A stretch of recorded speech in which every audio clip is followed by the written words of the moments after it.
Do you get hypnopompic hallucinations? I do.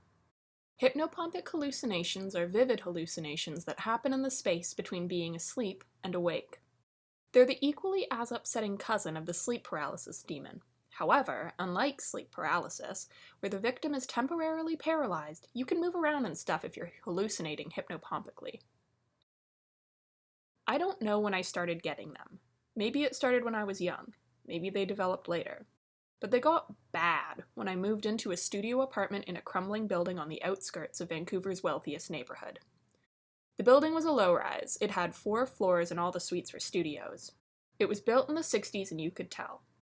In the lobby, the walls that didn't hold floor-to-ceiling mirrors were tiled with turquoise and gold to match the plush carpet underfoot. And you could tell that at some point there had probably been more wood paneling, but someone had whitewashed or ripped it out decades ago. The building had a dashing name. Think, the Sophistiqué or the Elegance. Honestly, without the lobby or the name, I might have moved out sooner. The building also had mice. Another thing my building had was a plethora of old men. There were 3 I was particularly fond of. My apartment overlooked the dumpsters, and since it was no longer the 80s, no one was allowed to smoke inside. Several times a day, my various old men would troop out and wander the alley, or sit between the green bin and the glass bin on the wall across the way as they took long drags on their cigarettes. Before I rank my hallucinations, I will rank my old men.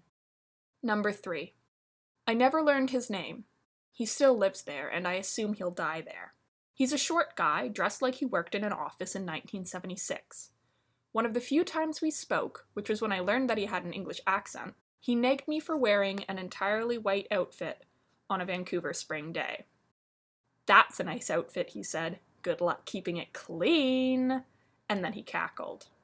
I'm not sure if he actually ever wore flared pants, but my mental image of him includes cropped bell-bottoms as his only pants. Number 2. Paul. Great guy. He's only ranked in the middle because small talk with strangers makes me panic, and he loved to make small talk. He could never remember my name, so he called me Busy Lady as I ran by on my way to and from work. He owned a bright yellow and green car that he painted Dump Trump on the side in large letters after Trump's inauguration. His other car was a motorcycle. On sunny days, he'd bring an empty bucket into the alley to practice his drumming. He's still alive, I think. I saw him a few months ago. Late last year, he moved outside of the city to an old folks' home. Number 1. I never learned his name. We never said anything more than hi and a friendly nod in the hallway.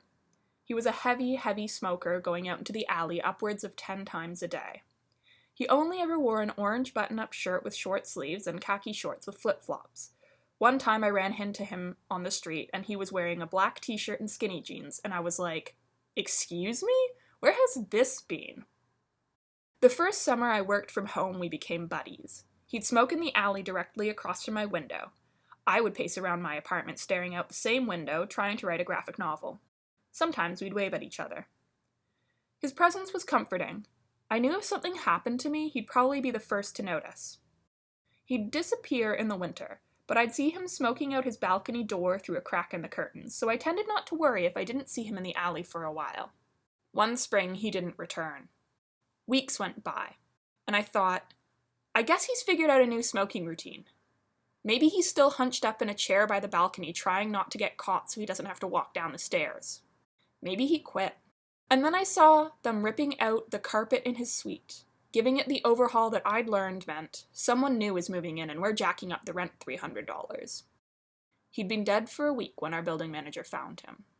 I don't know if I believe in ghosts, and I don't know that I want to. I hope to God people find peace when they die, because if not, then when, you know? But when you wake up several nights a week screaming because of your hypnopompic hallucinations, sometimes it's nice to pretend that they're the ghost down the hall playing an ectoplasmic prank on you. So here we are, ranking my hallucinations. Hands in the curtains. It's literally what it sounds like. I roll over in bed and see giant hands running up and down the opening of my curtains. I mean, it could be my neighbor. Maybe? If he got real big. I don't know, it just really doesn't seem like his energy. Spiders in the curtains. This is the same deal as the hands, but this time it's spiders.